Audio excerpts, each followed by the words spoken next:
The whole class is taking a physical strength exam. To pass it, everyone bought stimulants from the teacher, everyone except our MC. He simply can't afford those expensive stimulants. When the exam begins, the others barely manage to do 30 pull-ups with the magic wrist weights.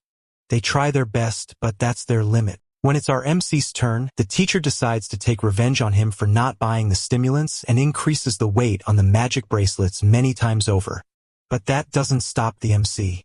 He easily does a 100 pull-ups, humiliating everyone else. They just can't understand how this broke loser surpassed them all, and here's how he got such strength. Johan was a bottom-of-the-barrel ranker with crippling debt. The last thing he did to fix his hopeless life was to summon a demon that could make him rich and powerful. However, that is not how a deal with the devil really works.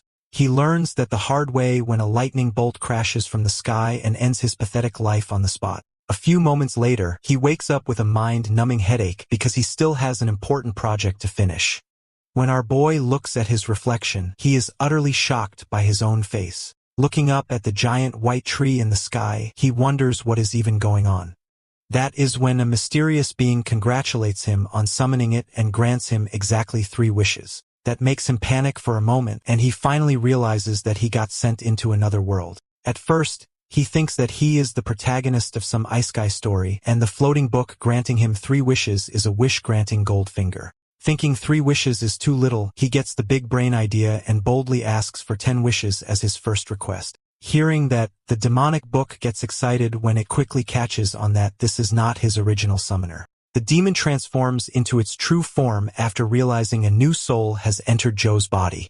Our boy is both confused and wetting his pants after seeing the monster, who tells him that he devoured the body's original soul and was supposed to take over it. He quickly realizes he got sent into the wrong world. He tries to get out of there as fast as he can. Still, the demon snaps his fingers and instantly lights his body on fire because even thinking of breaching the contract will cause him to suffer endless hellish punishment. His screams ring throughout the streets, and the demon thinks it is time to end the nonsense since the boy really was as pathetic as he thought. Just then, our protagonist from a corporate background gets an idea. He claims it doesn't count as breaching the contract if the demon's punishment makes it impossible for him to do his part. Hearing a mere human try to negotiate with him, the demon is intrigued.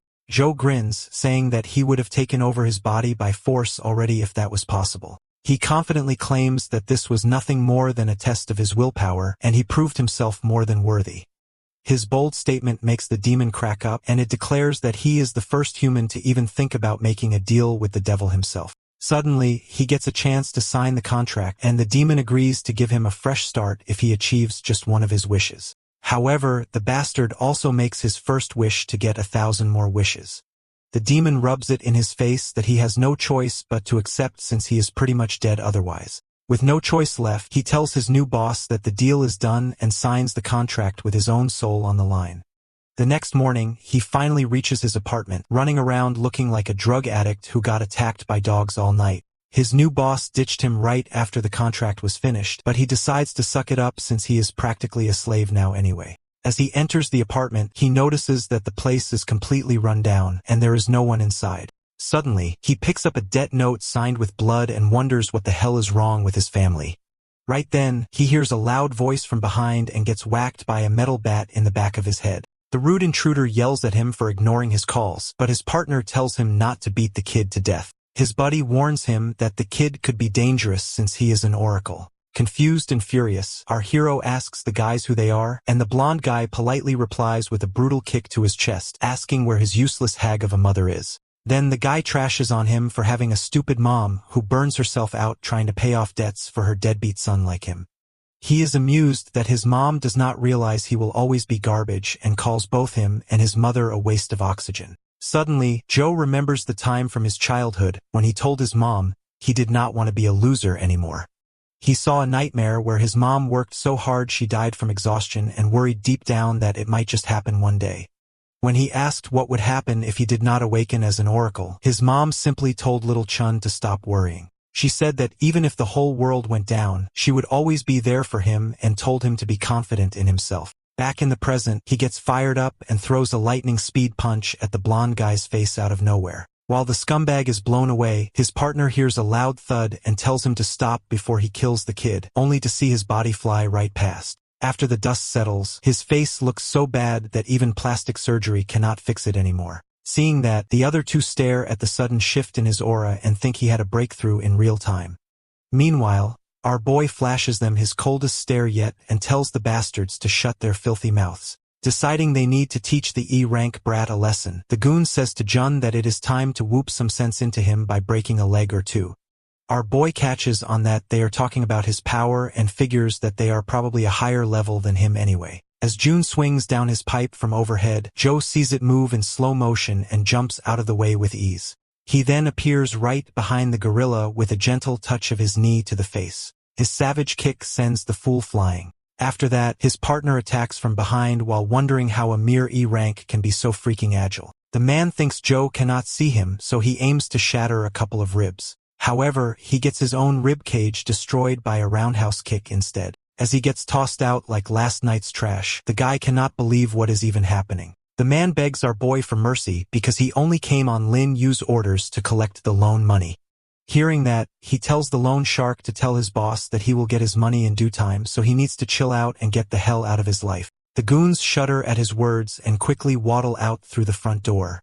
Just then, Joe asks the demon if he is there, and Goldfinger is surprised the amateur was able to sense his presence. He replies that he was able to feel his power surging strongly through his body, and the demon tells him to be grateful for the help. Our boy excitedly butters him up by calling boss and says he does not need to be afraid of anyone if he borrows his power. That irritates the demon because a peasant mortal should not even dare to think about wielding the power that could easily end his life if he used it over his limit. She was shocked to hear that, and he asks the boss how he can grant his wishes if he is not strong enough. Goldfinger assures him that he will get stronger from rewards, but warns him to forget about using his power for the time being. Our hero is pretty disappointed upon hearing that, but Goldfinger thinks to himself that it is insane how well he wielded his power. That makes him wonder if Joe is secretly his fated partner. After that, he asks the boss about his second wish and what he should do next, but the demon simply tells him to forget about it and just do whatever he wants for now.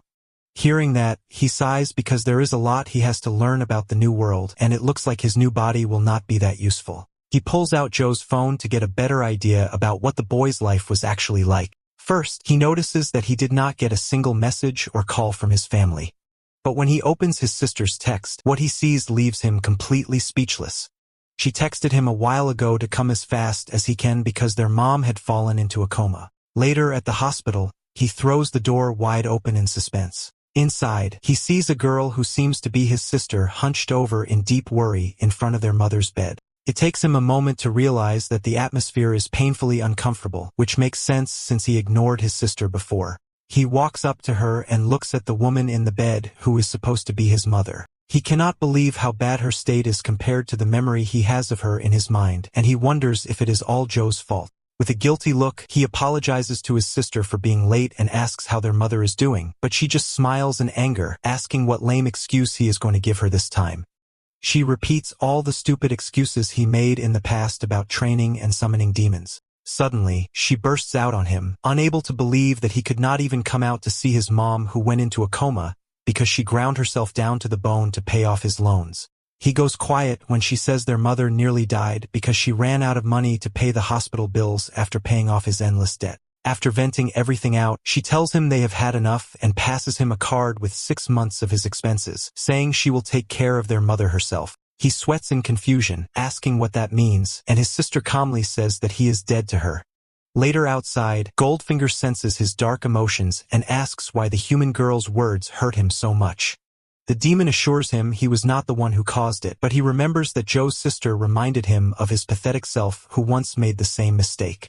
That makes his boss laugh, and he tells him not to let it delay his plan. Hearing that, Joe asks him if getting stronger will solve all his problems, and the demon confirms that they will all go away if he proves he has what it takes. With that, he is fully determined to start his training arc. Meanwhile, at a nightclub, the debt collector's boss tells his secretary to get their team working fast because his customers will not wait around. But his secretary informs him that a student actually beat up 3 of their guys. Hearing that, the gangster remembers that his men tried to collect payment before the deadline and ruined his reputation. His secretary says he will give them their punishment, but he also explains it is a serious problem because the student beat up guys who were way above his level. That catches the boss's full attention, and then he quickly grabs the report with Joe's profile on it.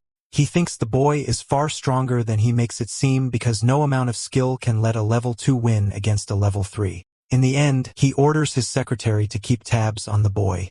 The scene then shifts to our hero out on a morning jog. His friendly neighbor offers him a good deal on supplements, but he tells the old man that he will come back later. Looking at how energetic he is, the man wonders if maybe he got a girlfriend or something.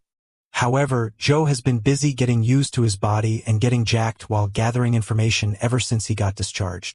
He learns that the people with abilities are called oracles and that he got into deep debt because the supplements to get stronger cost an arm and a kidney. While he is not sure what the ceiling is, he's been getting pretty swole with just a few days of training and drugs.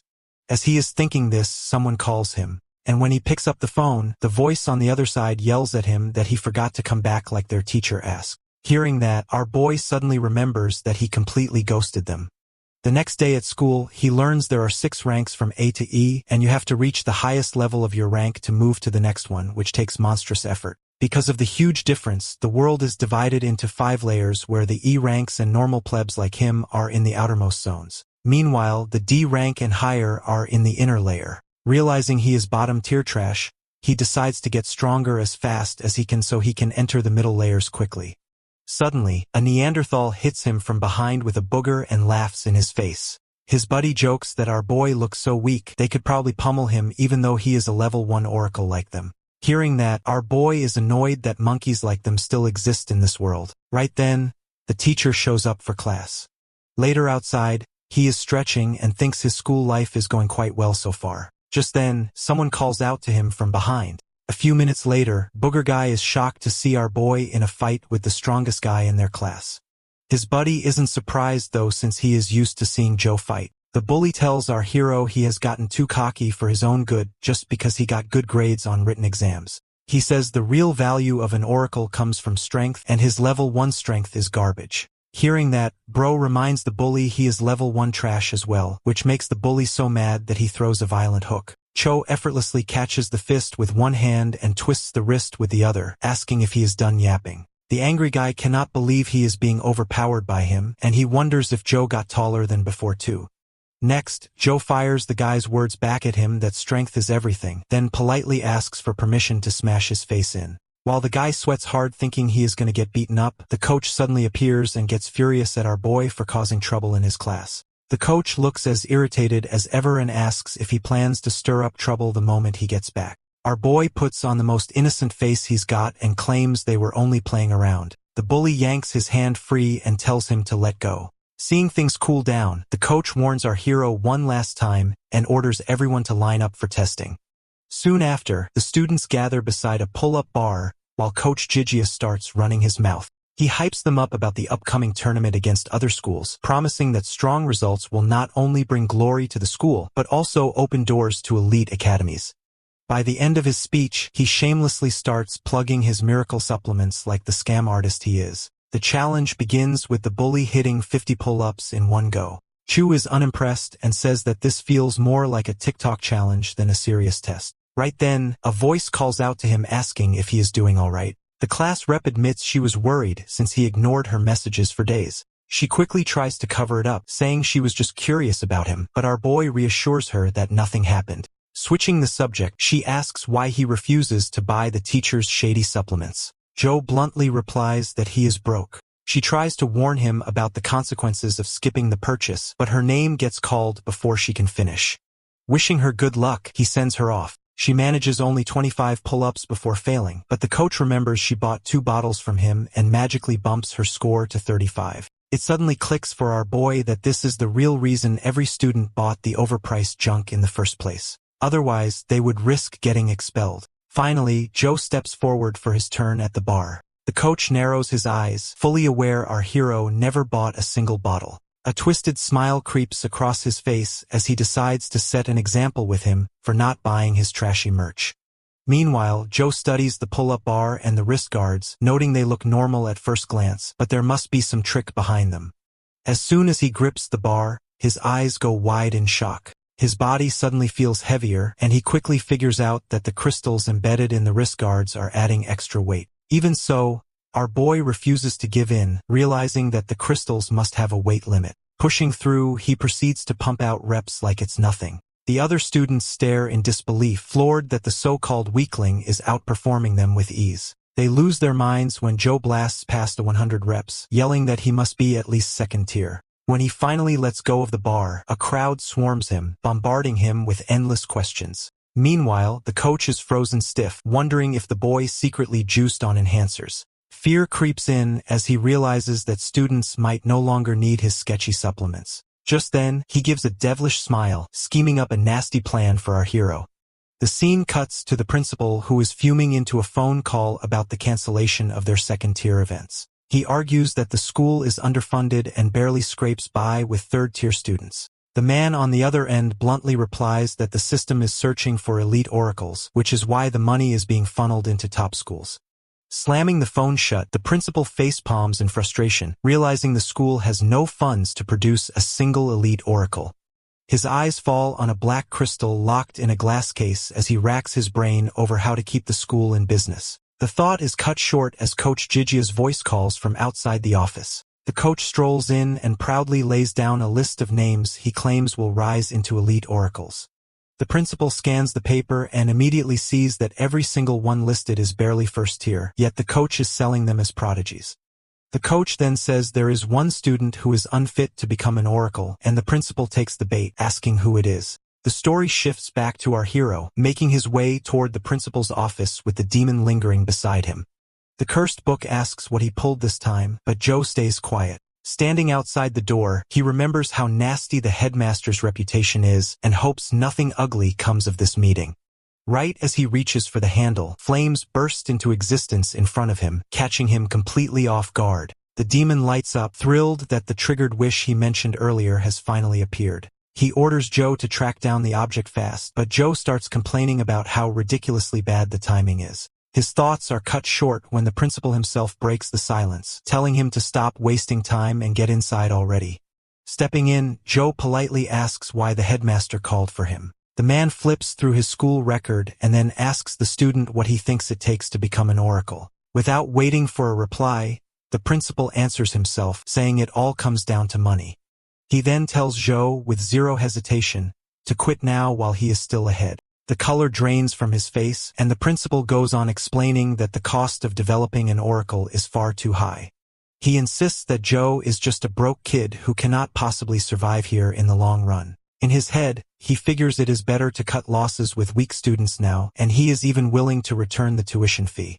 Joe takes a few seconds to process the situation. Meanwhile, the demon's eye goes wide as he suddenly realizes the crystal is the object and tells our hero to grab it. He quietly whispers to the cursed book to grab it himself, but the demon immediately reminds him that it needs someone else to act. Joe pauses, lost in thought, realizing that he absolutely has to get into the mid-city zone, which means he cannot afford to be expelled here no matter what. He steadies himself and recalls that not a single student from this academy has ever gone beyond E2 level, which is exactly why these students are considered so valuable. Our boy then asks the demon if he can decide the reward for this mission. At that moment, it clicks for the demon what Joe is planning. But before he can speak, Joe cuts him off and declares that he wants the borrow power skill. Goldfinger explodes, shouting at him, reminding him just how insane and dangerous that choice really is, but our boy is locked in. He argues that if he ends up expelled, then the demon's wish may never come true and demands that the cursed book trust him. Reluctantly, Goldfinger caves in and admits that whatever happens from here cannot be blamed on him. A glowing panel materializes in front of Joe, asking if he wants the borrow power skill.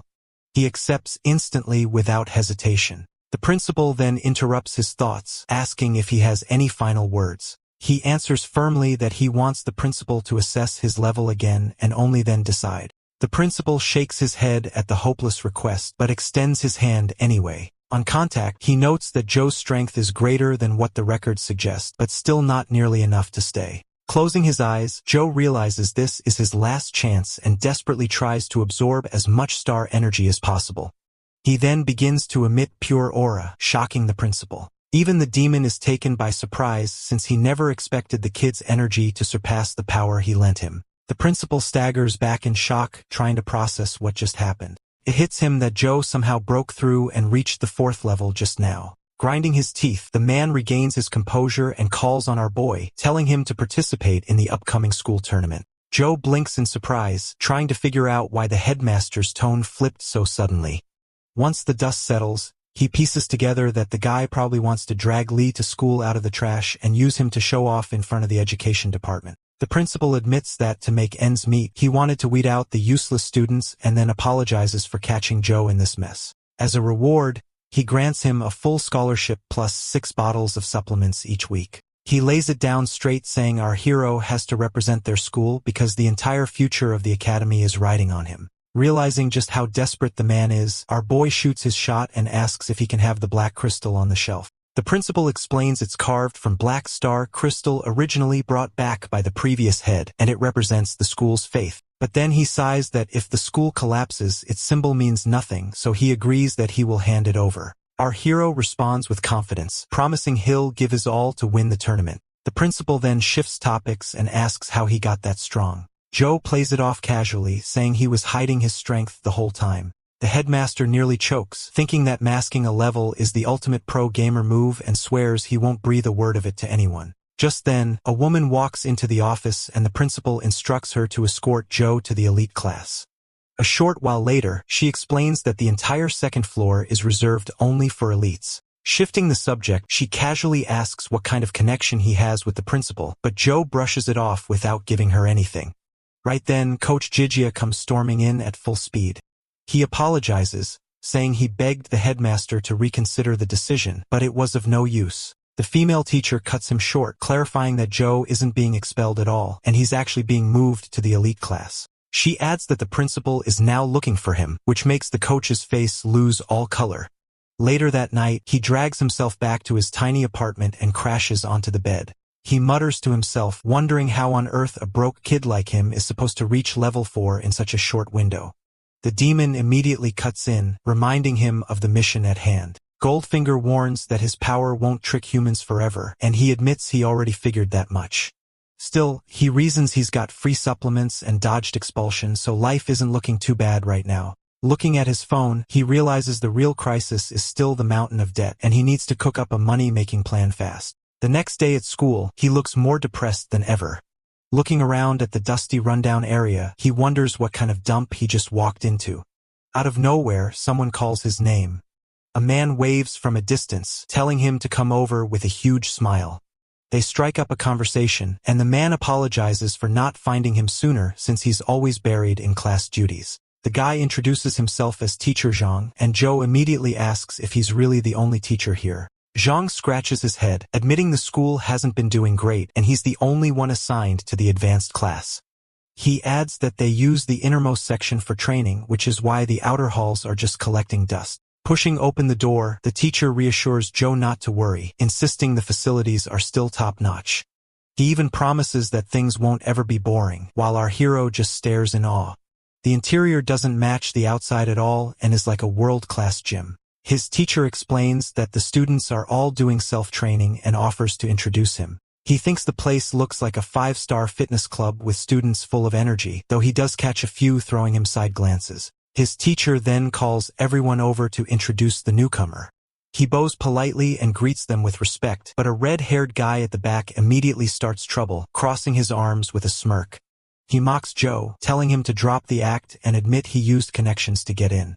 The teacher snaps at him, shouting at when how to behave and explaining that Joe transferred purely based on skill. The guy isn't buying it. He narrows his eyes like a predator spotting easy prey and challenges Joe to a fight out of nowhere. The students instantly light up, thrilled to see a duel for the first time in ages, and start spreading rumors. A blonde student at the back asks what's going on, and a pink-haired girl explains that a fight is about to break out. That sparks the blonde's interest, and he quickly asks more about this so-called transfer student. Back with our hero, the teacher advises him to refuse the challenge, but Joe accepts without hesitation. He calmly adds that he's fine with the match as long as lethal force is off the table. Meanwhile, in the school office, the principal is nearly bursting a vein, demanding to know if the new kid is already picking fights. The teacher explains on a call that our boy accepted Wenhouse's challenge. Back to the fight. Neither side backs down as they face each other and farm mad aura.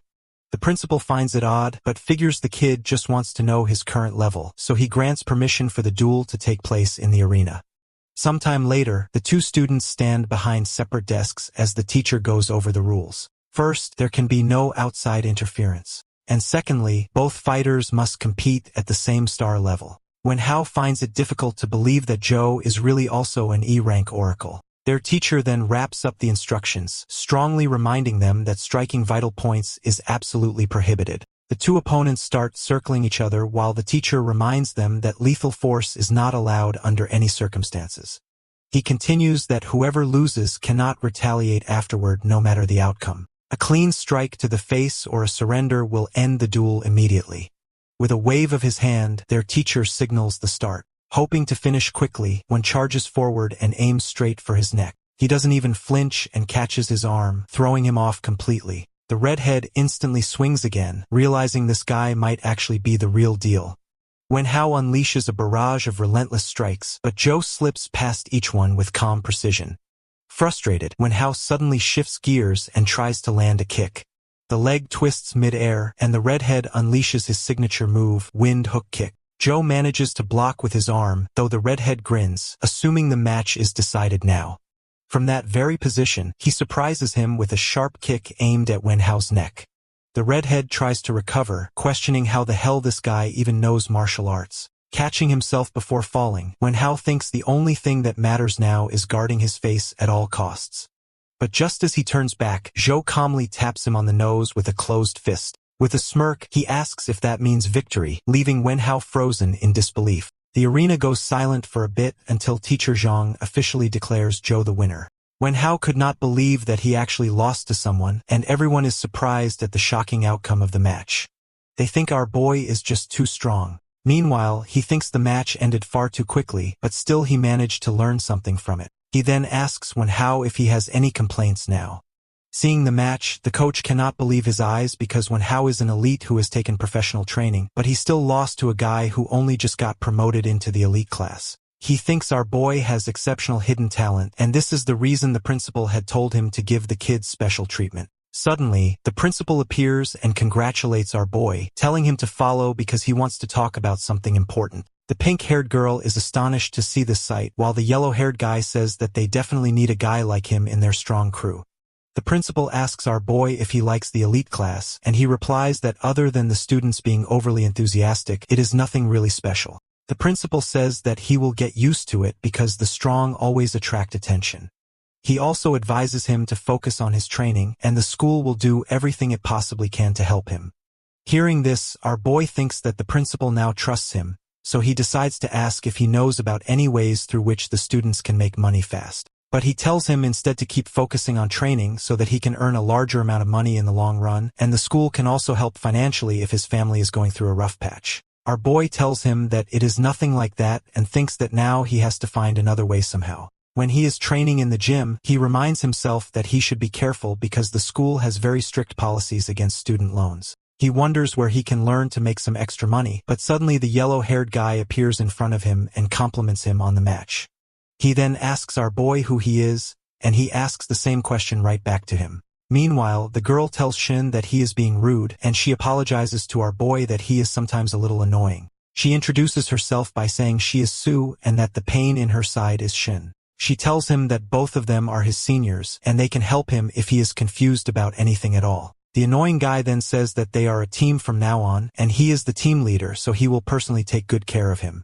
He then asks our boy about the combat technique which he used against Wenhao, but our hero says that he does not know anything about such techniques at all. The leader gets surprised when our boy tells him the move he used was only just a reflex. He says that Wenhao will be furious when he finds this out, and Sue quickly says that she will explain it to him. She explains that combat techniques are special super moves which a person learns from scrolls or memory stones, and the more mastery one has over it, the stronger it becomes. They have many different types, and strong fighters combine these techniques into their fighting styles. Shin then tells him that Wenhao used a D-rank combat technique in the match, one known as the hook wind kick. Hearing that, our boy thinks that must be the reason he was unable to block the kick properly, and he will have a greater chance of winning if he can acquire such a technique. He asks if they are rare, and the leader explains that their rarity depends on the ranks.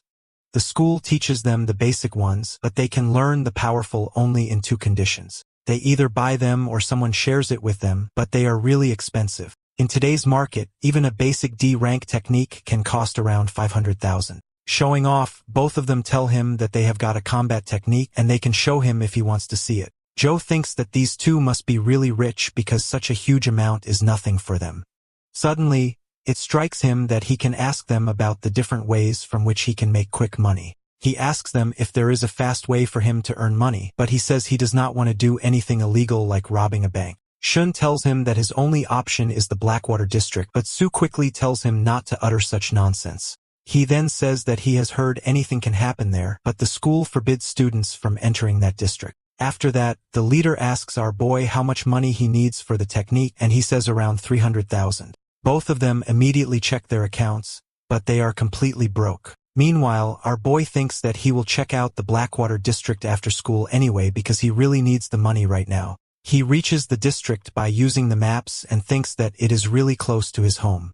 No one can think that he is a student because he is not wearing his uniform anymore. He even asks the boss what he thinks about the district, but he does not get a single reply. According to what he has heard, the outer zones do not have strong fighters, and his power level is equal to a level 4 oracle, so he can easily handle anyone. If the situation gets worse, then he is sure he can at least run away safely. After taking a closer look around, he thinks that this area has definitely been abandoned and wonders if this really is the miracle zone, but he can still see faint footprints around, which lead him toward a hidden secret pathway. He then finally reaches the miracle zone after carefully going through the pathway.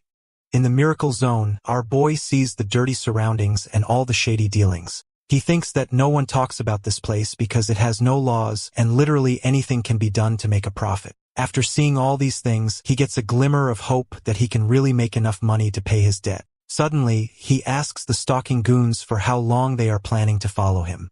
One of the goons compliments him on his sharp instincts and says he was planning to strike when he was completely careless. But now the situation has changed and he is going to beat him down in front of everyone. He says that he has seen plenty of boys like him before, the children who come to the Blackwater district in disguise and then become prey for them. Joe thinks that he is some kind of idiot because he himself is completely broke. The goon then says that he is an oracle, so it will be useless if he tries to escape. He tells him that if he wants to live, then he should just follow his orders and empty his pockets. Hearing this, our boy says to him that he sure is really rude, and in a single strike, he suddenly knocks the leader out cold. The other two get pissed that he knocked the leader out because he was not being careful. So both of them dash straight towards him to shank him.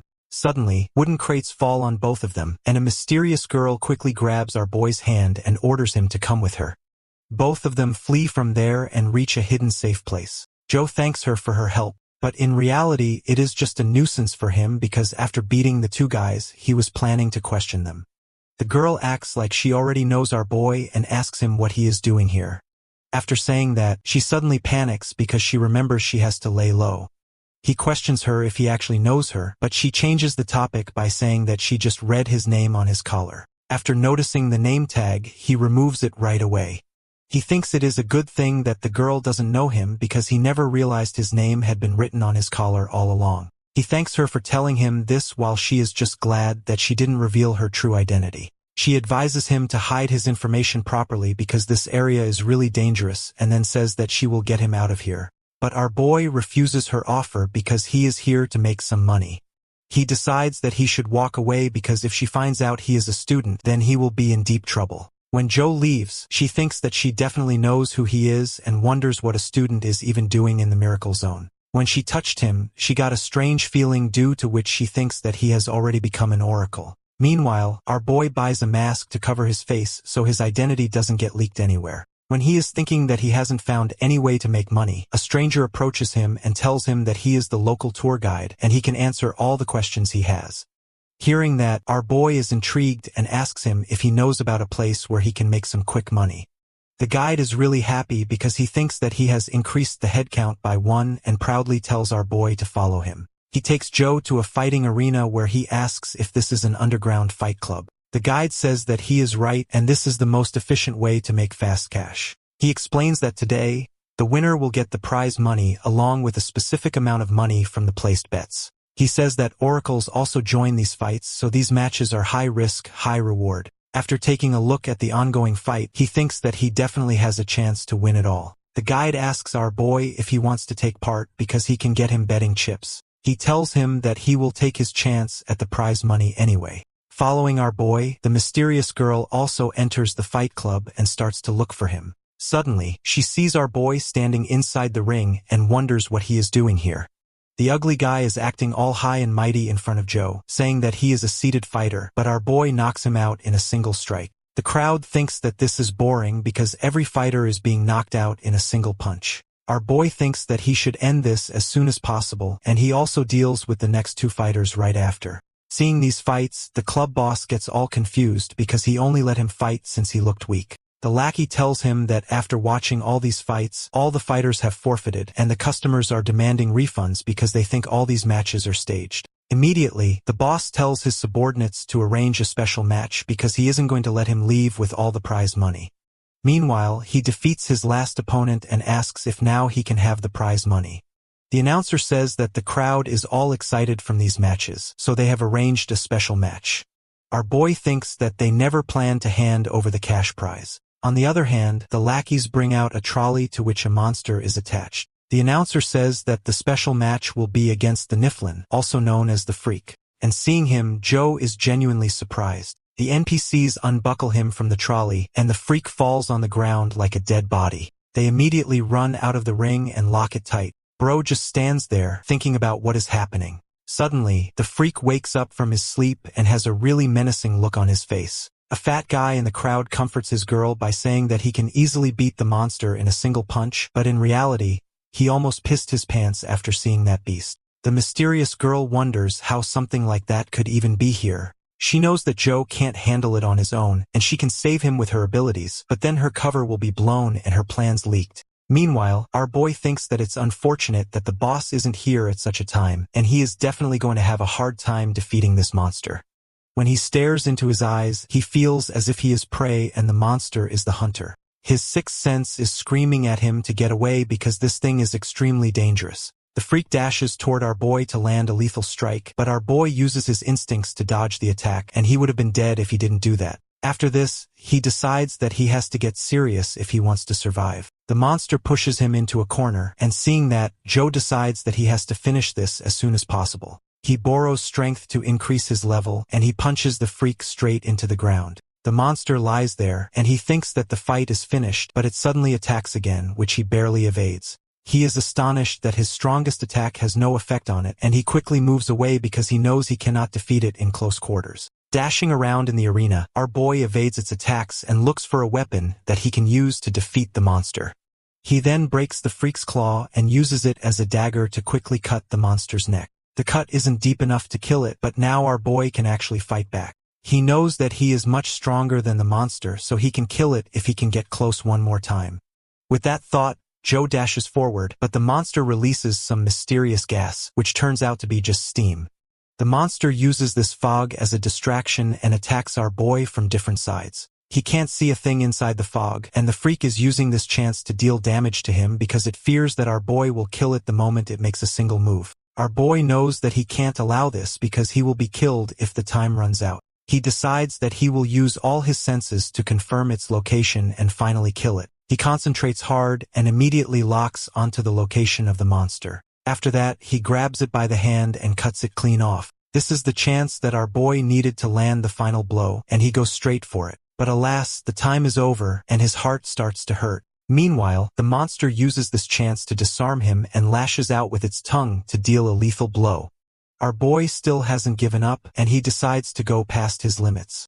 He again borrows strength and grabs the monster by its tongue. Then he swings it into the air and grabs it by both jaws. He uses all his power to rip the monster open and finally kill it. Meanwhile, the officials watching through the cameras have no idea what they're seeing.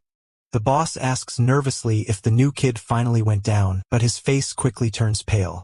Inside the arena stands, the white-haired girl stares wide-eyed at Joe, wondering how he even pulled that off. Still gripping the monster's head, he glares straight into the camera, and that death stare alone makes the officials break into a cold sweat. The boss starts panicking, cursing that he spent a fortune bringing in that fighter, only for the boy to crush it like nothing. The announcer scrambles to recover, congratulating Joe and telling him to follow the staff to collect his reward.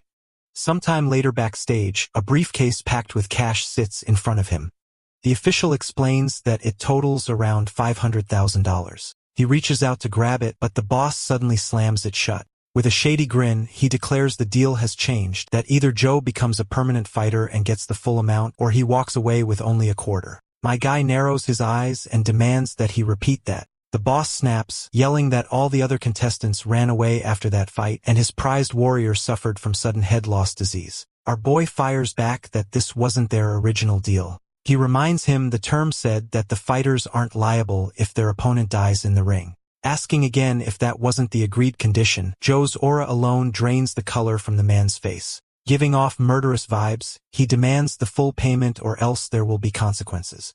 After hearing that, the boss whips out a gun to threaten him, but he doesn't even blink. In one motion, our hero dismantles the weapon and snaps the thug's finger. Screaming in pain, the boss orders his men to fill the kid with bullets. His lackeys instantly draw their guns, ready to fire. He just sighs in annoyance, visibly getting more irritated by the second. Outside, the white-haired girl tenses up as sudden gunfire erupts. A moment later, a man is hurled through the window, flying like an empty soda can. Staring at the unconscious bodyguard on the ground, the crowd wonders if some kind of movie is being filmed. The white-haired girl, however, suspects this chaos is all the handiwork of Joe. Meanwhile, our hero is tearing through the bodyguards without a second thought, unfazed by the fact that they have guns. A bald thug raises his gun to fire, but he slams his head straight through the wall instead. Bursting outside, he bolts with the cash in hand, while the thugs upstairs yell orders to capture him. As he sprints through the streets, he realizes he's hitting his limit and his body is slowing down. His injuries are also slowly draining his strength. Suddenly, a hand grabs onto his hoodie and yanks him into a narrow alley. The girl from before quickly clamps a hand over his mouth as the thugs rush past without noticing. Once the coast clears, she tells him he's safe, and Joe recognizes her face from earlier. She instructs him to save his strength and tells him that she knows of a hidden escape route. Guiding him to a tunnel, she warns that if he doesn't move now, the thugs will seal off the entire district and capture him.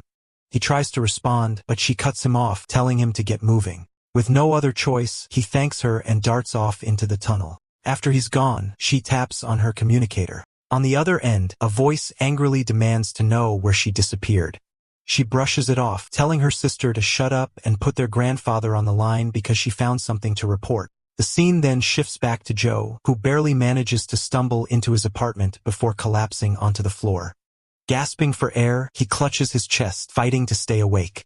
But the moment his body burns through the last of its strength, our boy finally goes down on the ground unconscious. He drifts into a dream where his mother apologizes for lying about getting better. The truth is harsher, that she only has a few years left at most. She tells her son she wanted nothing more than to see him grow, to meet his children someday, to just spend a little more time together. Our hero's mom apologizes again for not having the strength to stay by his side, and she tells him she loves him more than anything in this world. Tears run down his face as our hero is yanked back into reality. His eyes snap open, but he steadies himself and looks at the sunny sky outside the window.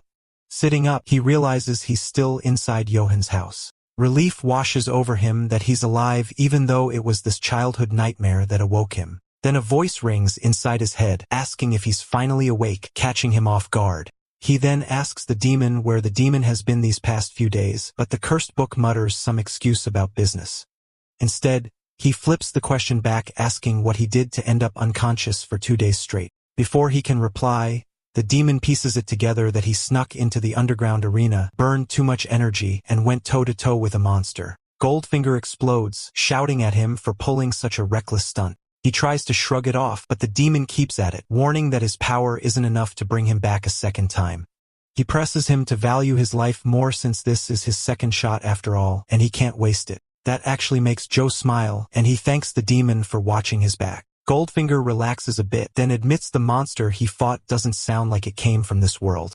That thought makes our boy recall the girl he met in that cursed place, but he pushes it aside because right now, leveling up is what matters. Just then, He remembers his reward from last night, and he immediately snaps open the briefcase to reveal those stacks of crisp bills. The demon mocks him for risking his neck over money, but he replies that at least for now, he doesn't have to worry about his debts until after the tournament. Looking down at himself, he says that he has to patch up this injury before heading back to school. Rubbing his head, he groans about how he still has to hit the hospital, the bank, and classes all in the same day.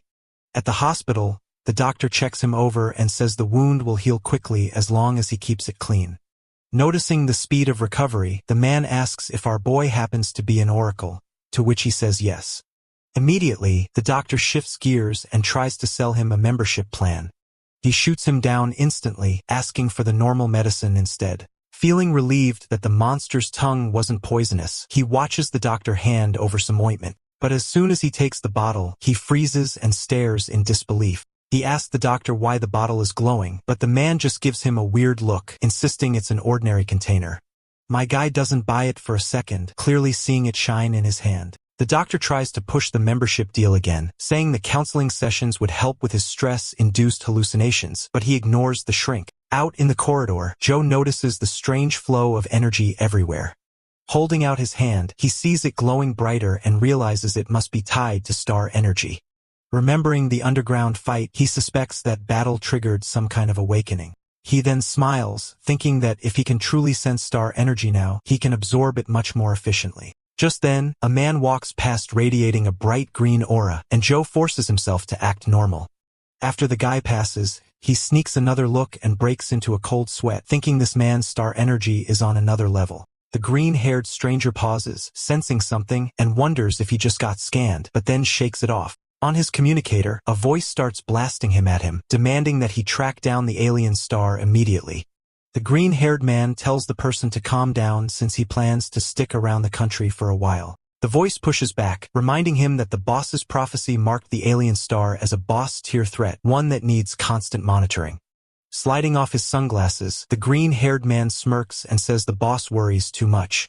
He declares that if the alien star really is their enemy, then he'll crush them without hesitation. The next day at school, the principal starts scolding our boy for skipping both classes and his calls. He apologizes and says he got caught up in some personal matters. The principal softens his tone, showing more concern than anger, but he reassures him and asks if this is about the tournament. The old man shakes his head and explains that he has full confidence in him for the tournament. Instead, he asks if the school can help him out if he is in real trouble. He reminds our boy that the school's top priority is to help support elite oracles.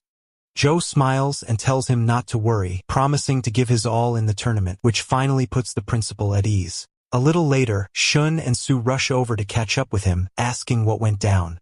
Shun remembers our boy mentioning a combat technique before and then digs through his pockets. Pulling out a credit card, he explains that they managed to pull together $300,000 for him, which he can always pay back later. Hearing that, he freezes in surprise after realizing how seriously the two had taken his words. He thanks them but admits he's changed his mind about getting that technique. Just then, Wenhao appears, looking unusually shy, and offers $50,000 as an apology for his earlier behavior. Our hero thanks him for the thought while Sue starts interrogating the redhead, asking if he has some shady ulterior motive. Wenhao admits he only wanted to make up for calling Joe a fraud and now hopes they can be friends. Sue leans in and whispers to him, asking if they should let the guy join, and he shrugs, saying he doesn't mind. Sue then turns to Wenhao and asks if he's fine being the fourth member, and he replies that ranking doesn't matter to him. Shun instantly tries to boss him around, telling him to fetch a water bottle, which sparks a heated discussion between the two. Joe just smiles, realizing he's found some solid friends. The scene then fast-forwards to him running on a treadmill, recalling that oracles absorb more energy during physical training. However, the absorption rate turns out painfully slow. Even with the training gear strapped on, most of the energy still leaks out. Joe figures, this must be the reason so many people never move past level 1 and tells himself he needs a better method fast. That's when Shin steps in and suggests a duel match, claiming it works far better than boring solo training. It suddenly clicks for our hero that Shin might be onto something since he did awaken his new ability during that fight. With that thought, he orders Shin to gather everyone. Moments later, Shun and Sue launch a combined attack against him. He fends them off, feeling satisfied with the results before telling the two to rest. He points out they've been going at it for over an hour already while Shun and Su gasped for air. Su admits she thought he was joking when he mentioned a 1-on-2 spar, and Shun adds this training method is insanely effective. He then looks over at Wenhao, saying it's his turn now, and the redhead smirks, more than ready to dive in. Watching the group, Zhou concludes the theory is correct since everyone's absorption rate is soaring, and they'll be leveling up faster than ever. As for himself, with a naturally high absorption rate, he can push the test further. In this world, supplements are diluted to keep them safe. But even then, people with poor absorption barely benefit from using them at all.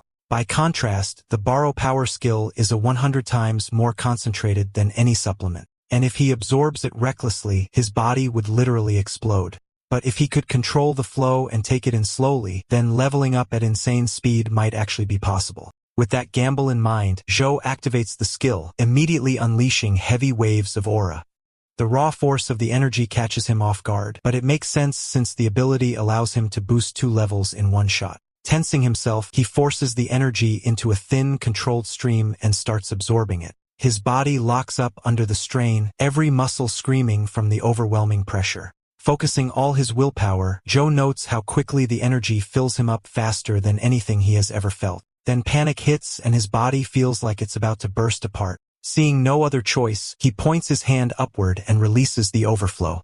Energy blasts out in waves, forcing his friends to shield themselves from the crushing pressure. They can't believe what they're witnessing, muttering in shock over how Zhou suddenly turned this overpowered. That's when Goldfinger appears because he is drawn by the disturbance. The demon freezes at the sight before him. Zhou, drenched in sweat, calmly tells him he managed to absorb the power. The demon can hardly believe that the boy pulled it off and then wonders aloud if Zhou really is his long-awaited soulmate. He asks the boss if he said something, but the boss changes the topic by saying that he is just happy our boy is not dead. After hearing all the commotion, the coach comes running and asks what happened, and Su tells him that Zhou is the one who released all that energy. The coach is surprised to see the amount of star energy, and he immediately tells the assistants to bring the measurement device. After measuring our hero's power, they come to know that he has already become a level 3 oracle. At first, the coach cannot believe his eyes, but then he rushes toward the principal's office to tell him about this because he is the first level 3 oracle that the school has seen in a very long time. Meanwhile, Su asks him how he can level up so quickly and asks him to teach her the method. He tells her that it is because of all the training he has been doing, and he decides that next time he will do this in private so he doesn't cause unnecessary trouble. Hearing this, all 3 of them get excited, and they increase the intensity of their practice. On the other hand, our boy asks the boss why he did not get angry with him this time. He says that now he has gotten used to it. Goldfinger can use all his powers if he just wants to level up quickly because he needs Zhou to get stronger, but he tells the demon he has no need to worry. He's been storing a mountain of star energy, and once he settles into this new strength, he's going to level up again. Simple as that. The boss hears this and goes completely silent. Time moves fast and the competition comes closer, and our hero trains like an absolute unit until finally, the big day is here. The whole squad is buzzing when they step into the venue. Su gets excited because she can't believe she actually made it here and says that her mom would be proud. Shun's flexing some knowledge, pointing out that this year has the biggest crowd of participants so far.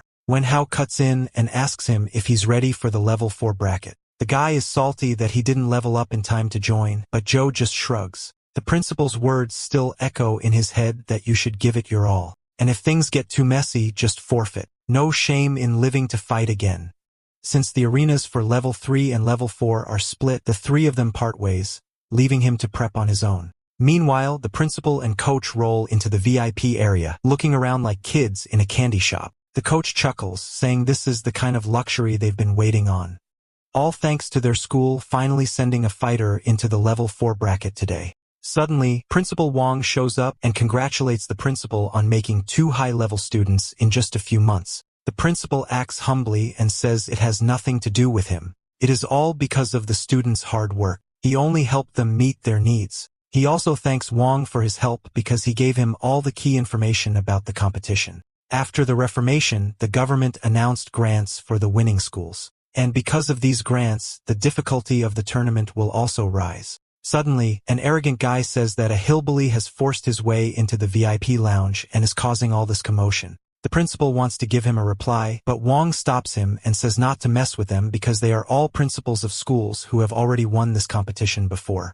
The principal says that is all in the past and no one really knows who will win this competition. The white-haired guy tells who to enjoy this scene for the first and last time so he can remember it clearly. The coach asks the principal if the students will be fine because they are taking part in such a high-level competition for the very first time. Who then asks the coach what he thinks about his students. He answers that all of them are talented, and Joe is a prodigy who is much more talented than any genius. The principal tells him that they just have to believe the students. In the stands, the class is cheering for Joe, but she is worried about him, and she is really nervous because she has come here for the very first time. At first, she could not believe that our boy was taking part in the competition, but now she is here cheering for him. A week ago at the school, she was thinking that Joe had become the rising star of the academy. She could not meet him anymore because now he would not bother with anyone from the lower class. While thinking all this, she is about to crash to the floor, but our hero shows up and catches her just in time.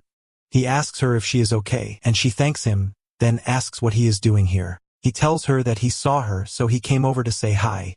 She admits that she thinks now he is an elite and will never meet with anyone from the lower class. He tells her that friends are forever, and no matter what happens, they cannot be changed.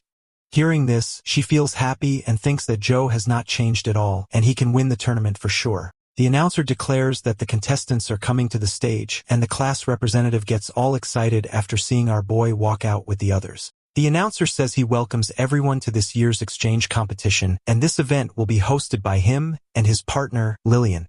Hearing that name, the crowd goes absolutely wild because she is one of the most famous idols in the entire country.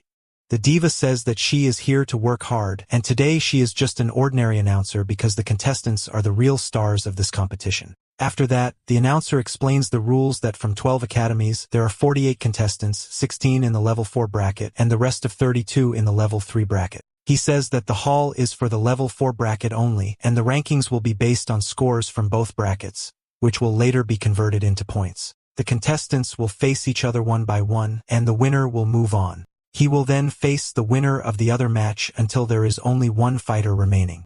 The time limit is 30 minutes, and the match ends when one contestant either surrenders or has no ability left to fight. Lillian says that the rules for this year's tournament are much tougher, but there is no need to worry and tells everyone to look at the very top of the pillar. The crowd gets all excited when they see the S-rank celebrity Bayu sitting in the hall. To show off his dominating power, he casually shakes the floor with just a finger. The announcer explains that the master has set up this special ring, which protects the audience from stray attacks. So he can also repair the ring instantly after each match. He also tells the contestants to wear the gems because they act as contestant certification and can also protect them in dangerous conditions. Everyone is whispering that an S rank is truly terrifying, and our boy thinks that his power is almost equal to Gojo. The dude looks so carefree about everything that he doesn't even feel nervous. The idol says that the results will be displayed on the gyms, and she officially announces that the competition now begins. The very first match ends in just 17 minutes, and the winner is Shaoran. The principal says he cannot believe that an S-rank oracle is personally overseeing the tournament, which means this year's matches are going to be incredibly challenging. Principal Wong says that it's all because of the difference between level 4 and level 3 since level 4 oracles already have complete mastery over their fighting techniques. The famous schools are so wealthy that buying C-rank techniques is basically an everyday routine for them. The only reason they are always able to win the tournament is that they use the grant money to provide their contestants with the best potions and fighting techniques. But this year, things are about to completely change. The fifth match is between Lan Qin and Li Zhe, and in it, Qin is toying with her opponent by dodging every one of his attacks. Then she uses an ability-based fighting technique and restrains her opponent before she lands the finishing blow and wins the match. The crowd gets all excited watching this, and many people think that she is secretly using some kind of magic. Seeing that, the principal is all shocked because this kind of ability can only be obtained by a superior-ranked oracle. Principal Wong feels proud and says that she is a prodigy who managed to obtain this ability at a younger age. Principal Ao tells him it does not matter even if she has such an ability, but Wong taunts him by asking him why he tried to recruit her if that is true. Principal Lee replies that it is just an early awakening and nothing more. In the sixth match, Wong does not even allow his opponent to attack and ends the match in just 5 seconds. Seeing that, the crowd thinks that the Blazing Oracle will most likely win this year's tournament as well. The other principal believes that no one can be compared to the student who is personally taught by Principal Lee. To show off, Lee says that barking dogs don't bite, but Wong tells him to wait and watch instead. Who thinks this battle is completely out of their league because they are so low-ranked that even qualifying for this tournament is already a miracle. He can hold his head high if Joe wins a single match or at least just puts on a show. After the end of the 7th match, our hero is the next contestant and wonders what kind of fighter his opponent will be. Goldfinger tells him to borrow his powers and finish the match quickly.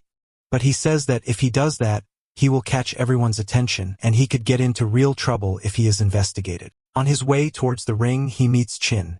She tells him that he is unlucky to be in the last match because his opponent is one of the strongest and his fighting technique is so powerful that not even a D-rank oracle can completely endure it. Our boy asks if it is not dangerous to use such a powerful technique in the low-ranked matches. Chin explains to him that the gemstone can block one deadly attack, but still, he will take a lot of damage because this is the bitter reality of the competition. With that said, he asks why she is helping him, and she tells him that they are allies because they share the same goal. That is to beat up all the arrogant fools. Before leaving, she says that she was hoping he would help her. But since his opponent is so powerful, it would be great if he can at least exhaust him a little. Hearing that, he begins to wonder if his opponent is really as strong as she makes him sound. Finally, the last match of the first round is about to start, and the crowd cheers loudly as our boy enters the ring.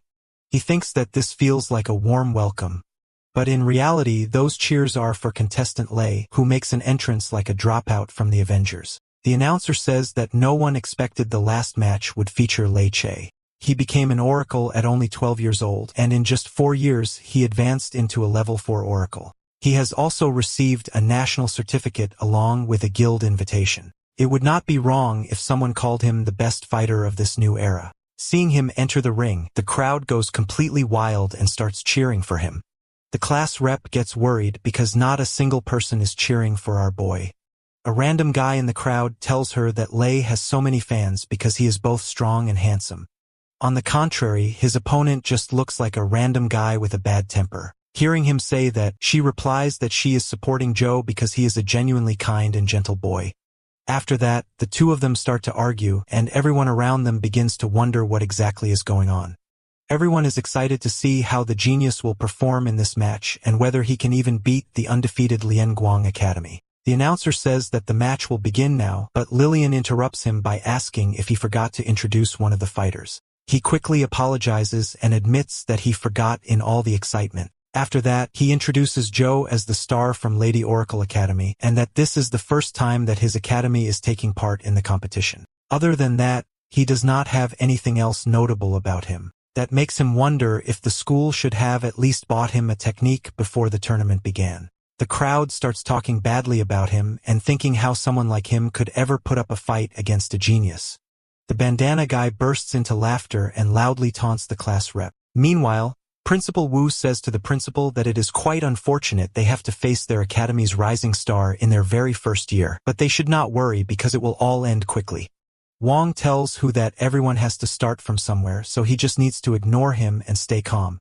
Inside the ring, Lei tells him that he feels bad for him because in his very first tournament he has to face him. But Bro tells him to pay close attention to the fight. Suddenly dashes towards our boy and reaches right by his side. He says that he will start this match by only using 10% of his total power, because even if he loses his first fight, he can still look at least a little bit decent. Lei thinks he is acting all nice, but he is annoyed since he has already told him once to fight normally.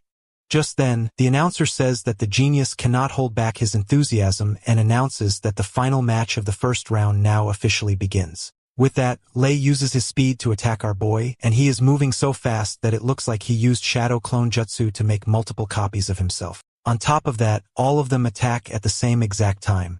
Every contestant watching thinks that it is going to be extremely difficult to beat the genius, and Principal Wu thinks that no one can possibly beat him. The genius thinks that our boy is not moving because he cannot see him, and he believes the only one who could ever give him a hard time is Wong. Thinking that this is finally the end, he gets ready to deal the finishing blow. But when he gets close, Joe asks him if he is not going to dodge before he savagely punches him right in the face. Seeing that, everyone is shocked at how this can even happen. Our boy actually countered Lei's attack and landed a punch in an instant. The genius can usually dodge any attack with his speed, but the main question now is whether he was just careless or if he actually failed to dodge. Everyone in the crowd begins to think that our boy has used some kind of hack because no one else can ever hit the genius. Seeing that, he wonders if he broke some kind of hidden rule saying who can land the first hit. Wong says to the principal that his student clearly has some impressive skill. Principal Wu says that he must be cheating because no one is faster than Lei, but the principal replies that if they were cheating, then the higher-ups would have already caught them. Principal Li tells him to shut up because he is setting a very bad example with the whining and yapping. He suggests they should quietly watch the match because it is not over just yet. At that moment, the Pikachu also calls out insisting he is not done yet. He admits he did not take Joe seriously before and now swears to go all out. Lightning coils around him as he charges another strike, shouting that his powers are barely under control. Lei continues to summon even more bolts, but our boy stands calm, not even blinking. He finds it almost amusing that Lei has this much star energy packed inside him. Suddenly, a flash of yellow lightning shoots past Joe, catching him by surprise. The guy deflects against the barrier and bounces around the arena like a hyperactive pinball, gaining speed with every strike. The announcer shouts that Lei is about to unleash his trump card, while Lillian keeps on adding useless fillers. Lei grins, convinced he already has the win secured, and dives from above to deliver a supercharged kick. Our boy does not bother to dodge or defend. Instead, he calmly throws a single punch straight into Lei's face. The combined momentum of his charge sends Lei crashing uncontrollably across the arena floor. Joe calls out to him that he should have attacked earlier when he still had a shot at victory. The announcer then declares that Pikachu is down again. This time, the stone shifts red, confirming that the Pokémon is unable to battle. While the announcer celebrates Joe's victory, he wonders briefly if Lei will be alright, though the stone should have prevented anything fatal. The crowd erupts, stunned by how fast the match ended. With Lei defeated, Chin enters for the second quarter-final match and secures the win without breaking a sweat. Next is Wong, who crushes his opponent easily without breaking a sweat. The crowd finds the beast's strength to be unstoppable, yet most eyes drift back to Joe.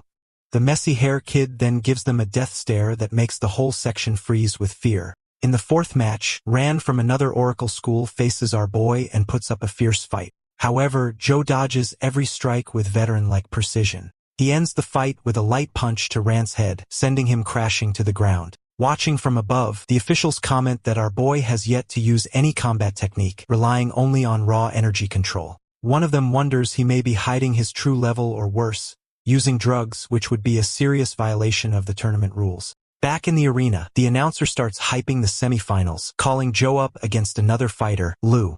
He freezes mid-sentence as officials in dark suits walk onto the stage. The audience whispers in confusion, wondering who they are. One inspector orders our hero to wear special equipment and release his star energy. The crowd realizes these are tournament inspectors and begin buzzing, suspecting Joe is being accused of cheating. The boy starts sweating that he might have gone a little too far and makes a note to limit his powers. The inspectors read the results, which says the readings are stable and within limits. They then announce to the crowd that the contestant isn't cheating. They then step away, and the announcer then shouts in disbelief that our hero is officially confirmed as level 4, and the semifinal is cleared to begin. The crowd processes this for a moment and then goes wild that our hero is actually legit. Across the stage, Lu starts to shake and his face pale as the realization hits him.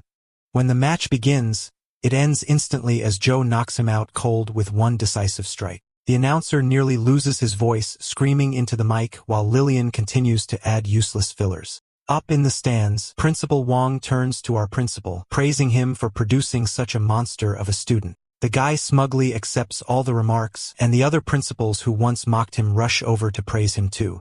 He smiles politely, though the attention makes him a bit uncomfortable. On the other side, Lee and you watch with clear annoyance, irritated by the sudden crowd of bootlickers. Our principal allows himself a proud smile, thinking Joe truly kept his promise and upheld the honor of their school. Back on the arena floor, the last semifinal is called, and Chin walks up the stage with tense determination. Across from her, Wong steps forward, his eyes gleaming with a predator's hunger, as if he has just spotted his next prey. Chin's juniors roar encouragement from the stands, distracting the beast for a split second. She spots the gap in his guard and launches forward, charging up her strike. With flowing cloud hand, she slams the attack into his chest. Hang doesn't stumble, only looks mildly irritated and then stares her down. Her confidence starts crumbling as panic seeps in, realizing the hit barely scratched him. Wong clamps her wrist with ease, asking if she honestly thinks she's talented. Chin snaps back, telling him to beat it, and drives her elbow into his face. He doesn't even blink and says that he finds this situation to be hilarious. Desperation fuels her next move, as she charges another blast and binds him tight with her magic until he looks like a mummy. She then uses wind-style kicking and pounds his wrapped body with relentless strikes. For a moment, she relaxes a bit, convinced that all her blows landed and must have done some damage. That hope shatters instantly as Wong suddenly stands behind her like a ghost, draining the blood from her face. She tries to turn around in disbelief, wondering how he moved so fast, but it's already too late. He drives his fist into her using his blood rage arts and sends her flying into the barrier, cracking open. As the shards scatter, Chin drops to her knees, barely able to breathe while the announcer states that Wong now holds the upper hand. Her juniors turn their tearful eyes away as they can't bear the sight of her getting absolutely decimated. Principal Wong grinds his fists together, silently begging his star student to push through. Chin remains motionless as she stares at the red tag lying beside her. Her voice trembles as she whispers that she can't afford to lose. The sight of the red tag then pulls her into a flashback at school, where she walked into a room buzzing with worried students. One girl who was crying told her that if the academy shut down, she'd be forced to drop out despite her dream of becoming an oracle. She then puts her arms around the two girls in a reassuring hug, promising not to let that happen. Chin swore back then that she would win the tournament to bring the academy the funds it needed stay open. Though the black-haired girl doesn't look convinced, Chin insisted she had never gone back on her word. The girl then rummaged in her pocket and pulled out a red charm, handmade for luck. That moment warmed Chin's heart, and she promised to fight with everything she had. Back in the present, she reaches toward the charm, whispering again that she made a promise. Wong doesn't care and stomps on the good luck charm without any care, mocking if this is all she amounts to. He then kicks her brutally while his hands stay buried in his pockets. Her crystal turns red and she falls unconscious, but Wong keeps on taunting her. The announcer yells that the fight is over, yet the beast raises his foot again, ready to crush her. The crowd starts panicking and the announcer screams for someone to stop him. Spectators stare in horror, wondering what the monster plans to do. Principal Wong's voice cracks as he begs for someone to save his student. One official demands master by act, but the guy remains calm, claiming the situation is under control. Meanwhile, Wong smashes his foot down with savage force, carving a crater in the arena. However, his eyes go wide and he realizes his target is gone. Our hero now stands there with Chin in his arms, having saved her in time. He calls the beast out, asking if this is the kind of bullying his school teaches. Wong spins around, fury raging in his eyes, and screams out Joe's name. The announcer cries out in relief, declaring that our boy rescued Chin just in time. Principal Wong rushes forward to hold his injured student, thanking the heavens for her survival. The crowd grows restless as they are unable to believe that the beast actually tried to end her after she lost. Wong doesn't care and walks toward our hero, boldly declares that he'll unalive anyone who dares block his path. That arrogance finally lights a fire in Joe. Our boy gives him a death stare of his own and dares the beast to take his shot. The doctors on duty wheel the girl away while the announcer urges the staff to quickly reset the arena for the next fight. Up in the stands, our boy's friends gather with the class rep. Chin asks how things look so far, and she replies that Joe has already made it to the finals, though she admits something feels off about the opponent. Our principal's friend warns our boy to be careful, and then shouts at our hero not to underestimate who he's up against. Fired up, Joe assures him there's no need to worry. In the arena, Wong mocks our hero for actually thinking he stands a chance, but he fires back that the guy runs his mouth too much. He smirks and asks if the beast is really here to fight or just keep yapping. As both sides square off, their auras flare wildly, turning it into an energy standoff. The announcer declares the match officially begun. Wong wastes no time launching a sudden punch, but our hero tanks it like it's nothing, his body not even budging. The beast smirks, taunting that he thought Joe would be tougher, but our boy instantly claps back that he stole the words right out of his mouth, leaving the guy sweating buckets. Bro digs in harder, asking if this is really the level of someone who won the previous tournament. He then goes in for a grab, but Wong barely manages to dodge. Wong activates his blood rage skill, charging up his fist as the two of them start hammering away at each other at full speed, neither willing to give an inch. The announcer shouts in disbelief that he has never seen a level 4 fighter brawl this ferociously before. Even Joe's classmates sit stunned, realizing that our boy has been holding back during all their sparring matches. Back inside the arena, Joe plants a massive uppercut straight into Wong's jaw. His teacher and principal stare wide-eyed, struggling to believe their own student is this strong. Blood sprays from Wong's mouth as he wonders how a powerhouse like him could be forced this far back. That thought only fuels his rage, and he pushes his ability even higher. Goldfinger then appears, pointing out that the guy is literally forcing star energy into his body to jack up his strength. In the next instant, Wong vanishes in a flash, but Joe keeps up with his movements. He then prepares an elbow strike and thinks to himself that speed is useless against his perception skill. Meanwhile, in the control room, an official nervously asks the master if they should check Wong's level, since it's rising abnormally fast. Calm as ever, he explains that this is just his family's blood rage arts pushing him up by 1 level, so it isn't cheating. Then he admits that the real curiosity lies with our boy who still hasn't gone all out, and the master can't help but wonder how far this kid can go. Back in the ring, the two fighters keep throwing rapid punches like two crackheads fighting for a French fry. Joe's friends watch with their nerves on edge, Shin shouting that our hero is getting pushed back. The redhead quickly corrects him, saying Joe is actually deflecting the beast's punches perfectly. In the arena, our hero stays locked in, dodging and weaving through blow after blow, looking for his opening. Then Joe finally retaliates with a crushing punch that forces the beast to block with everything he has. The impact alone cracks the floor and sends Wong skidding back a little. Our boy slams in another heavy shot, and Wong then says that Joe is the first fighter to push him this far. Fueled by pride and rage, he powers his blood arts up even more, screaming that he's still the strongest. Unshaken, our hero taunts him right back, asking if that's all he has to offer. Then he activates the borrow power skill, and his level starts increasing too. The two powerhouses square off again, their fists already itching for more. Zhao realizes he can now clearly read his opponent's attack pattern. Using his perception skills, he also notices the beast's weak spot is his heart. Wasting no time, our boy drives an elbow right into the guy's chest, making the beast's eyes go wide in shock.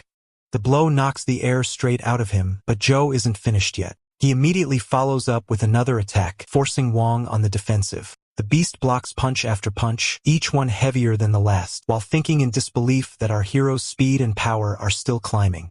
The guy refuses to accept defeat and pushes his blood arts past its limits. Our boy then declares that the fight is already decided and charges his fist with pure star energy. Wong screams for him to die and sends a massive punch of his own. Their fists collide, sparking a huge explosion that blasts shock waves across the arena. Spectators throw up their arms, shielding themselves from the violent blast. The principal is glued to the battle, frantically demanding to know what just happened. As the smoke clears, the announcer shouts that Wong is still standing. But in the very next instant, the beast collapses and his crystal falls to the ground, which is now red. The last one left standing is none other than our boy. With that, Lida School officially claims first place in the level 4 category as well as the entire championship. Joe's friends start celebrating hard, screaming that they finally won the tournament. His teacher and the principal also cheer for him, shouting that he made their school proud. Tears stream down the principal's face as he declares they won't have to beg for money anymore, while his teacher deadpans at his dramatic reaction. The same principals who were mocking him earlier now rush forward to congratulate him, shamelessly sucking up to save face. Meanwhile, Wong's principal is fuming at the humiliation, and even last year's runner-up principal is left unsure of what to do. Much to Principal Lee's surprise, his supposed ally abandons him completely and bolts without looking back. Master Bai decides to take his leave as well since the tournament has wrapped up, and the official thanks him sincerely for his efforts. On his way out, Bai's eyes suddenly narrow when he spots two unfamiliar figures watching from the side. He instantly wonders if they're here to scout Joe. An old man murmurs to the girl next to him that he never expected such a backwater school to produce such a monster. He asks if she can bring our hero into their guild. The girl, Lin, admits they were childhood friends, but now Joe doesn't even recognize her. Even so, she swears she'll use everything she has to recruit him. Back inside the arena, the winning team stands lined up proudly on stage. Cameras flash as the principal promotes latest school live, milking the victory. Our hero smiles for the photos while he thinks this feels harder than the actual fight. The next day, the principal pulls him aside and admits he owes him a massive favor for carrying the win. True to his word, he hands Joe the black crystal, which makes the demon super excited. Still, the principal warns him that major Oracle academies will come calling now and reminds him not to forget where he came from. After their talk, our hero steps outside the office, only to immediately run into his friends. They greet him happily with papers in their hands despite it being summer break. Shun throws an arm around him and explains that every top academy sent them admission letters early and they've all been accepted. Our boy congratulates them one by one, but they insist the Real credit belongs to him. Shun then gets serious, declaring boldly that together they'll become the greatest team in the future, which leaves our hero a little confused. Sue quickly explains that even though they'll attend different academies, they can still meet up and stick together. Joe just smirks, saying he's looking forward to it since he'd be bored out of his mind otherwise. As they walk, he adds that he'll definitely need their help when he has to train to become stronger. Suddenly, another figure steps out from the corner, catching them all off guard. The class rep looks straight at them with determination and asks if she can join the gang too because she wants to grow stronger right alongside them. The class rep gets starry-eyed when she finally steps into the elite classroom. She thanks our hero for his help, but he brushes it off, saying it was the principal. Lou then also thanks the principal, who replies that he's happy to help. He adds that he plans to make these facilities available to everyone with many more changes coming in the future.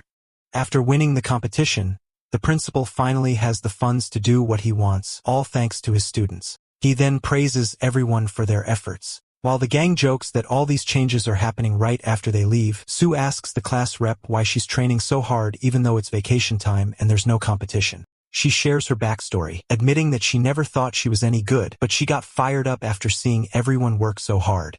She continues that she wants to apply as a special cultural student, which still has a 1-month deadline, making the pink-haired girl cry. Sue then grabs the class rep's hand and promises to help in any way she can. Shun asks Joe what he plans to do and if he's decided on a school yet. He reveals that he hasn't received a letter yet, which catches everyone off guard since they all got theirs instantly from the 5 major academies. The principal clears his throat and calls out to our hero, saying he has something to tell him. He hands him a red envelope and explains that it arrived just recently. Shun sighs in relief, saying he knew there was no way our boy got duped. Joe reads the letter carefully and says out loud that it's from Dawn Academy. Everyone is shocked at the name, and the blonde yells out that it's the academy sitting on top of the chain. Our boy asks him to explain, so he goes into story mode. He explains that there are 5 major academies that serve as symbols of authority and strength. However, one stands above all, the Dawn Academy, which has the authority to poach any student they want. Joe then asks why there aren't 6 academies instead of 5. The principal replies that the true value of that academy can't be measured, and all of them were built to combat the rift. He gets serious as he says the information is strictly confidential, but agrees to tell them anyway. You see, the rift is another dimension filled with overpowered monsters. If they manage to escape into the real world, all hell will break loose. That's why envoys are sent in to eradicate those monsters whenever these portals appear. Although clearing a rift is extremely profitable, the risk is far too great. The man reveals that he was once part of a rift-clearing squad. However, it only took the death of one key member to throw the entire team into chaos, and it was ultimately disbanded. Even though other academies also require students to clear rifts, Dawn is just built different, so he warns him to think carefully. The principal reassures Joe that other academies are still open for him to enter, and that he shouldn't risk his life. However, he has already made up his mind and says he'll join Dawn. The big man smiles like he already knew the answer and comments that he will definitely reach new heights. Shun throws his arm around him and says they will grow stronger together, so the rift will be a piece of cake for all of them. The blonde then notices that the deadline is only 10 days away, while normally it lasts about half a year, making our hero sweat. Our hero tells them that he has to prepare and can't train the class rep, but the gang reassures him that they'll manage. Returning to his apartment, he starts making a list of everything. Just then, the demon book appears and makes the crystal float in front of it. Extending an arm, it touches the crystal and absorbs something from it. The black crystal falls to the ground and shatters, making our hero nearly have a heart attack. Shu is heartbroken and whines that he wanted to exchange the crystal for money. Goldfinger tells him to let it go since it's useless now and instead asks how the school visit went. He reveals that he got accepted into Dawn Academy, a perfect place to earn money and get stronger. The only problem is that he will have to raid rifts. The demon book tells him that rifts are nothing to fear since star energy originates from there. Our hero then changes the topic and asks if there's any reward since one of his wishes has already been fulfilled. Goldfinger gets a bit angry that he's being treated like a wishing well, but agrees to help out since the rifts are tied to his own wishes. He tells Joe to endure it and releases dark energy toward him. Our hero absorbs the dark aura, and the system informs him that he's unlocked the ability Divine Creation. The power reshapes his entire body as he bears through the pain and reaches level 6. Once the process completes, our boy asks what just happened. The system explains that he now has the power to create anything using his energy. Goldfinger reveals that the ability once belonged to his old friend, Sato, and that it can literally create anything. The rewards from before are nothing compared to this one. He wonders if this is just some fancy way of leveling up, but Goldfinger scolds him, saying levels aren't everything. The demon explains that levels only affect one's basic physique. The first awakening at D rank truly determines a person's future, which is why he gave Joe this skill to avoid awakening something completely useless. Just then, it hits him that Chin had an ability type awakening too and that normal combat skills pale in comparison to it. He then fully realizes that entering a rift takes more than brute strength. Goldfinger tells him the skill's power depends entirely on the user's mindset and urges him to test it out already.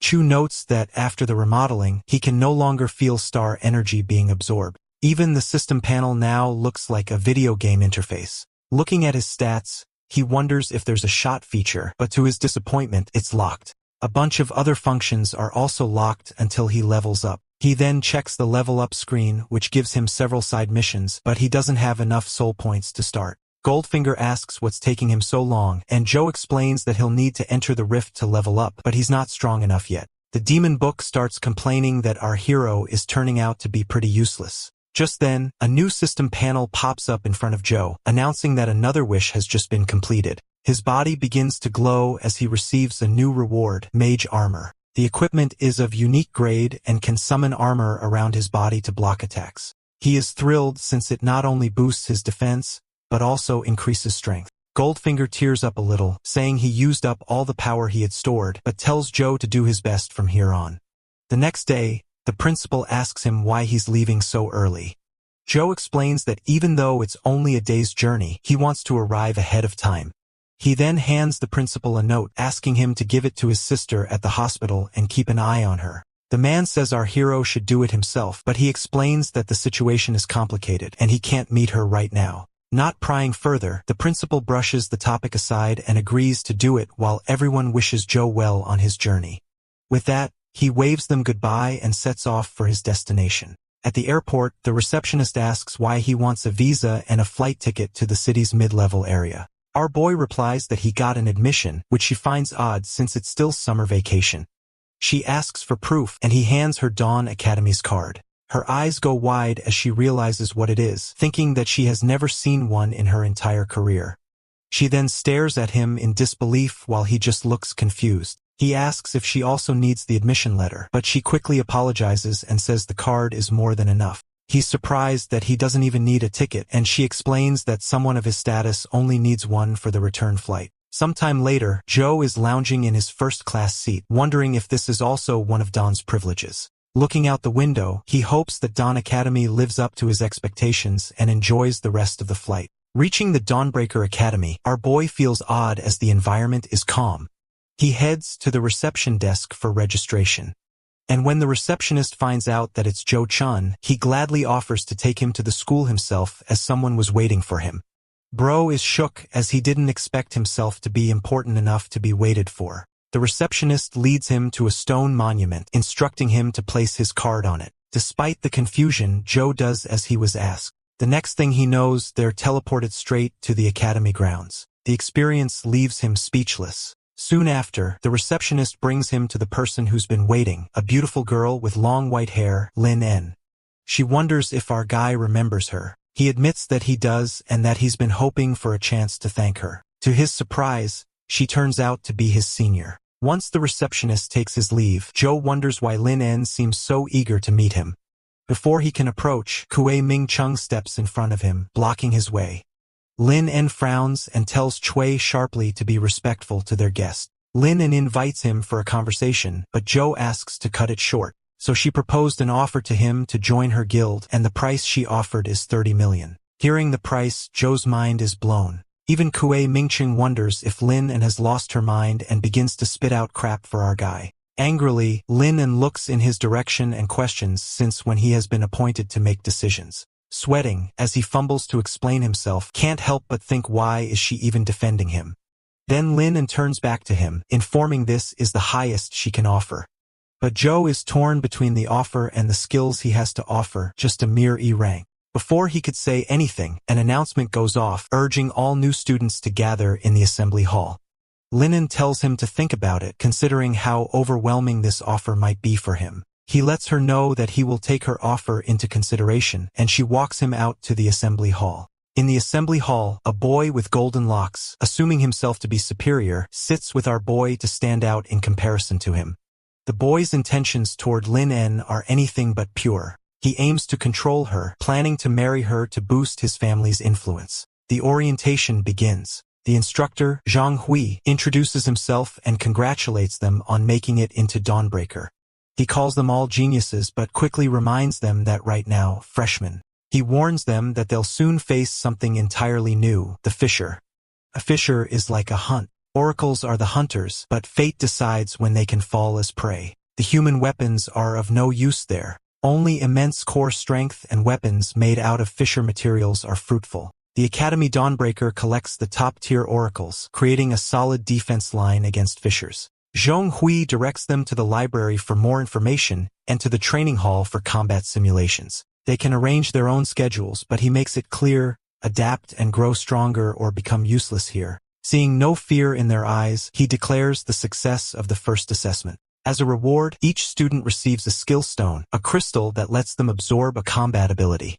This one contains Wise Eye, a skill that allows automatic sensing and reading of Fisher script. The instructor then informs 2 more assessments. The first being an entrance test, which requires them to clear 1 low-rank Fisher. The second being, they must reach D rank and awaken their potential within half a year. Some of the students panic, while some relax knowing the solution to reach D rank. Sensing their unease, Zhang Hui reassures them that supplements will help speed up the process. Then he calls in the seniors, and the hall falls silent as Lin En steps forward with her beauty and undeniable aura.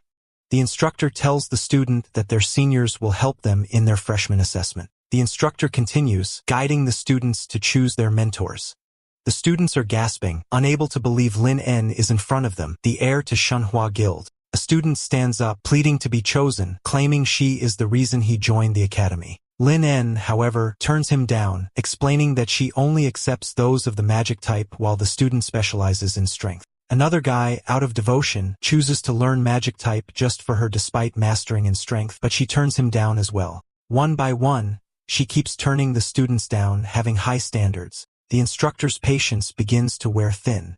He urges her to choose at least 1 freshman, warning that if she doesn't, she will be assigned whoever remains at the end by default. Among the students, the boy with golden looks watches confidently, certain he will be chosen, either by Lin En's choice or by circumstance, a win-win situation for him. Then Zhou Chun stands asking to be taken as her mentee. The hall falls silent, no one expecting her to agree. But when she says yes, the whole room is stunned. Later in the mission hall, Zhou questions her decision, wondering why she chose him and offered such a high price for someone as inexperienced as he is. Lin En simply tells him she has personal reasons, which she will reveal after the test. She then introduces the team arranged for his upcoming assessment. Su Han, the supervisor, will only intervene if a life is in danger, and any interference on her part will result in failure. Lu Wei, the healer, provides recovery support while Xiaolin handles long-range attacks. Li Rue, the team leader, commands the formation and makes the tactical calls. Li Rue sees our hero empty-handed and wonders if he has awakened any kind of special talent, to which he denies. Hearing that, he's shaken, wondering how did the academy even let him in like that. Since there's no point in complaining now, they decide to stay alert on his side. Lu Wei advises Zhu to stay close for protection, but he insists he has combat experience, leaving her slightly exasperated by his confidence. Then Li Rui's team is sent to fissure in room 1, and the fissure can be opened by a world tree fragment. As soon as the fissure opens, our boy feels a dense aura, hoping that he finds the key to level up. They end up in a cave, and almost immediately, a pack of shadow demon wolves detects their presence with a sharp sense of smell. Leroy and Xiaolin charge at them, trying their best to take them down. The healer, Lu Wei, runs to heal them, unaware a beast is behind her.